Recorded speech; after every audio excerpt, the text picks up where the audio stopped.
மிக விரைவாக என்னை அழைத்தமைக்கு நன்றி.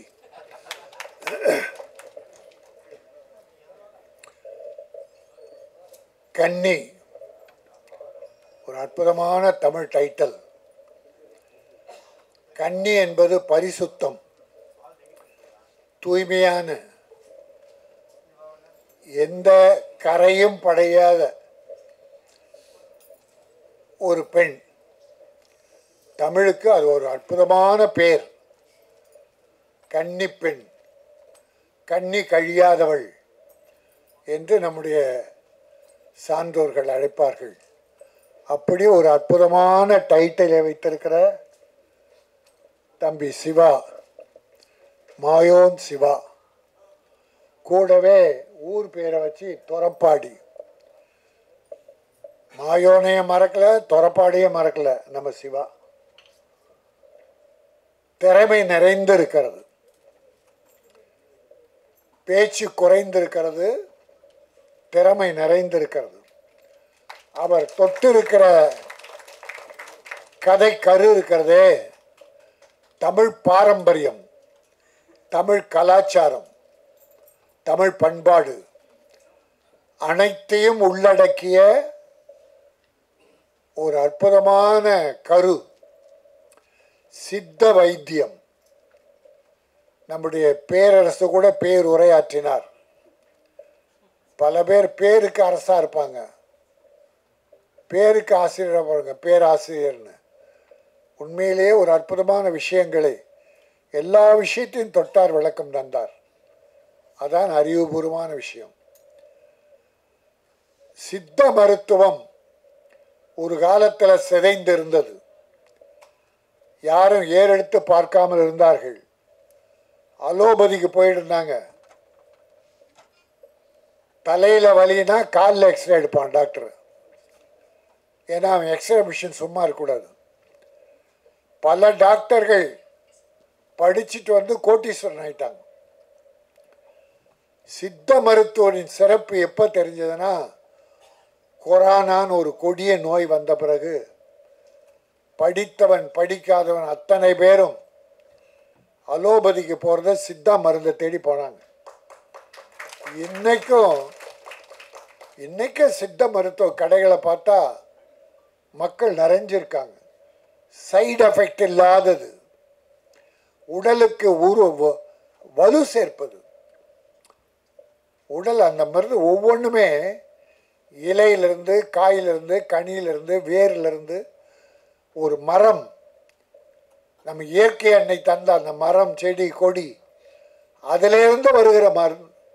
அது சத்து, அது எந்த வகையில் விஷமாகாது. அலோபதி சில நேரத்தில் பக்க விளைவை ஏற்படுத்திடும். சித்த மருந்து நம்பிக்கையோடு சாப்பிடலாம். இன்னைக்கு பாருங்கள், இன்னும் ஒரு 10 வருஷத்துக்கு அப்புறம் சித்தா மிகப்பெரிய மருத்துவமனைகள் உருவாக போகுது. ஆக அந்த விஷயத்தை இந்த படத்தில் அற்புதமாக சொல்லியிருக்காராம். ஹீரோயினையும் மற்ற கேரக்டர்லாம் வச்சு. எனக்கு இங்கே நான் இது ஏதோ சக்தி சரவணன் கூப்பிட்டார். நிறைய ஃபங்க்ஷன் நம்ம பிஆர்ஓ சகோதரர்கள் கூப்பிடுவாங்க. சரி, சிறுமுதல்கிட்ட படம் நம்ம போய் வாழ்த்தணும்னு நான், பேரரசு, உதயகுமார், பாக்யராஜ் வர்றோம். இந்த படத்தையே ரொம்ப சாதாரணமாக நினச்சி தான் வந்தேன். ஆனால் இந்த மேடை ஒரு அற்புதமான மேடையாக அமைந்து விட்டது. பேசின ஒவ்வொருத்தரும் ஆத்மார்த்தமாக ஆழ் மனதிலிருந்து வாழ்த்துறாங்க. நம்ம வில்லனா நடித்த தொப்பி போட்ட தம்பி இருக்கார, அவர் தன்னுடைய அனுபவங்களை எல்லாம் மிக ஆழமாக எடுத்து சொன்னார். தயாரிப்பாளர் மீது உள்ள அக்கறையை சொன்னார். சிலர் கதை திருடுகிற வேதனையை சொன்னார். அந்த 2 பொண்ணுக்கு அப்பா நடிக்கிற தம்பி பேர்னு மணிமாறன் ஆத்மார்த்தமாக பேசினார். தாரா அவங்க பேசும்போது பார்த்தேன், நம்ம படம், நாங்கள் வேலை செய்தோம், நாங்கள் எடுத்தோம், நாங்கள் லொக்கேஷன் போனோம். இந்த வார்த்தை ஒவ்வொருத்தருக்கும் வேணும். தயாரிப்பாளர் வேணும், பணம் கொடுக்கிற கருவூல மாதிரி நினைக்கிறானுங்க.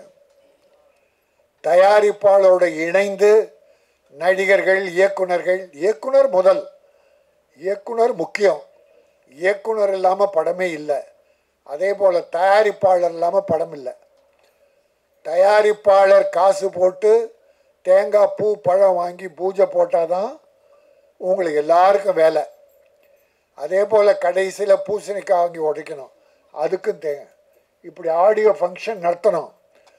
ஒரு இசையமைப்பாளர் ரூமில் போட்டு டியூன் போட்டால் அது உலகத்துக்கு பரவிடாது.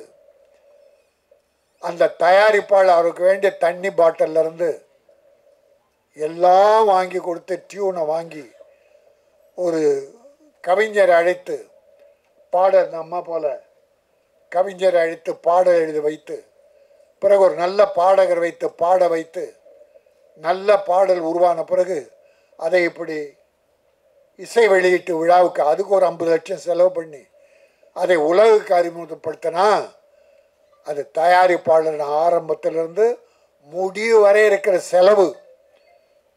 அவர் செய்த வேலைக்கு பணம் கொடுத்துட்டார். ஆக இந்த பாட்டு முழுவதும் தயாரிப்பாளர் மட்டுமே சொந்தம். அது என்ன சட்டம் என்ன ஒன்றா சொல்லட்டும். ஆன்மீகமாக நினச்சி பாருங்க, ஆத்மாவை நினச்சி பாருங்க. எல்லாத்துக்கும் நம்ம பணம் கொடுத்துட்றோம். அதுக்குன்னு ஒரு சம்பளம் வாங்கிட்டு எனக்கு சொந்தம் சொன்னால் அது பேராசை. ஆனால் அக்ரிமெண்ட்டில் இருந்ததுன்னா கொடுத்தாகணும். அக்ரிமெண்ட் போடும்போதே இந்த படத்துக்கு இசையமைக்கிற இசைப்பாளருக்கு இதில் வருகிற வருவாயில் தயாரிப்பாளர் 50%, இசையமைப்பாளர் 25%, கவிஞர் 10%, பாடகர் 10% ஒரு அக்ரிமெண்ட் போட்டால் அதை நம்ம ஆனர் பண்ணணும். அதை மறுத்து வாதம்லாம் பண்ணக்கூடாது. ஆக முதல் போடுகிற முதலாளியை துரோகம் செய்துவிட்டு நான் மட்டுமே சம்பாதிக்கணும்னு நினச்சி இன்றைக்கி எத்தனை தயாரிப்பாளர்கள் வருவாய் இல்லாமல் வறுமையில் வாடுறாங்க உங்கள் எல்லாருக்கும் தெரியும். என்னுடைய மீடியா சகோதரர்கள் அத்தனை பேருக்கும் தெரியும். ஒவ்வொருத்தர் வாழ்க்கையை எங்களை விட நீங்கள் தான் அதிகமாக தெரிஞ்சு வச்சுருக்கீங்க. ஆகவே ஒரு படம் எடுக்கிற போது இப்படிப்பட்ட ஒரு குழு இணைந்து தயாரிப்பாளர் செல்வராஜ் ஒரு தங்கமான எப்படா இப்படி ஒரு நட்பு கிடைச்சதுன்னு பார்த்தா முதல்ல தயாரிப்பாளர் தங்கமான உள்ளம், எல்லாருக்கும் பெரிய மரியாதை கொடுத்துருக்காரு. யாருக்கும் பாக்கி வைக்கல, எல்லாரும் நிறைவாக அன்போடு நடத்தி மரியாதையோடு நடத்தியிருக்கார். அதனால் எல்லாரும் அவரை சூழ்ந்து இந்த படம் வெற்றி பெறணும்னு பாருங்கள். இந்த படத்தை டேட் 17 ரிலீஸ். சரவணன் டிஸ்ட்ரிபியூட்டர், அவர் டிஸ்ட்ரிபியூட் பண்ண போகிறார்.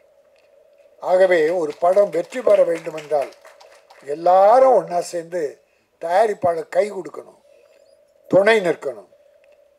நான் அதனால் இந்த கண்ணி நிச்சயம் தமிழ் மக்களின் மனதிலே ஒரு நல்ல இடம் பெறும், வசூல் தரும், தயாரிப்பாளர் மீண்டும் படையெடுப்பார் என சொல்லி, இது தமிழ் பாரம்பரியம், கலாச்சாரம், பண்பாடு மிக்க கதையானதால் நம்ம தமிழ்நாட்டில் நடக்கிற சில அவலங்கள் 1-2 ஒரு விஷயத்தை சொல்லி முடிக்க விரும்புகிறேன்.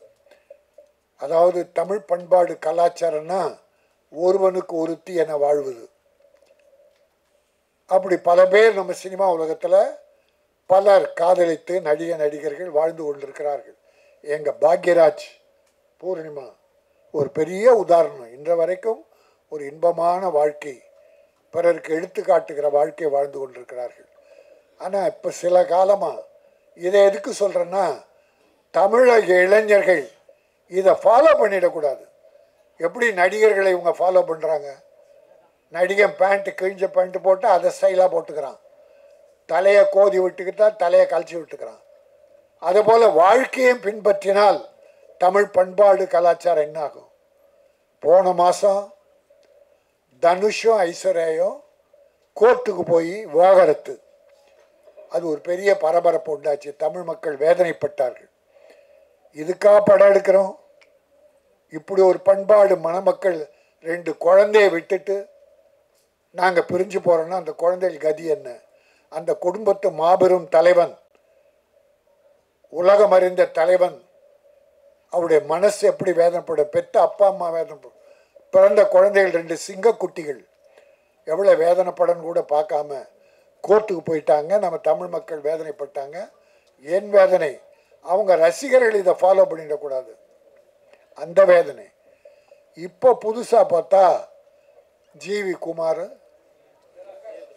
ஜிவி பிரகாஷ், அந்த சைந்தவி நல்ல பொண்ணு.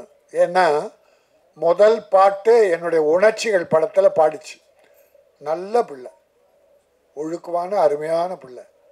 அது ஏதோ லவ் பண்ணி மேரேஜ், லவ் பண்ணும்போது மனதை முழுமையாக புரிந்துக்கிட்டு தான் லவ் பண்ணுறீங்க. கல்யாணம் ஆன பிறகு ஏன் கசப்புணர்ச்சி வருது? இருக்கிறத விட்டு கொடுத்து வாழ்ந்தவன் கெட்டு போவதில்லை. ஆகவே இந்த மாதிரி கோர்ட்டுக்கு போனால், இப்போ சாஃப்ட்வேர் கம்பெனியில் நிறைய 15 நாளில் லவ், 1 மாதம் வாழ்க்கை, 3ஆவது மாதம் டைவர்ஸு நிறைய நடக்குது.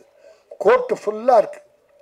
அந்த பண்பாடு சினிமாக்காரெல்லாம் வளர்ந்தக்கூடாதுன்ற வேதனையில் தான் இதை நான் சொன்னேன். கைகூப்பி வணங்குறேன்.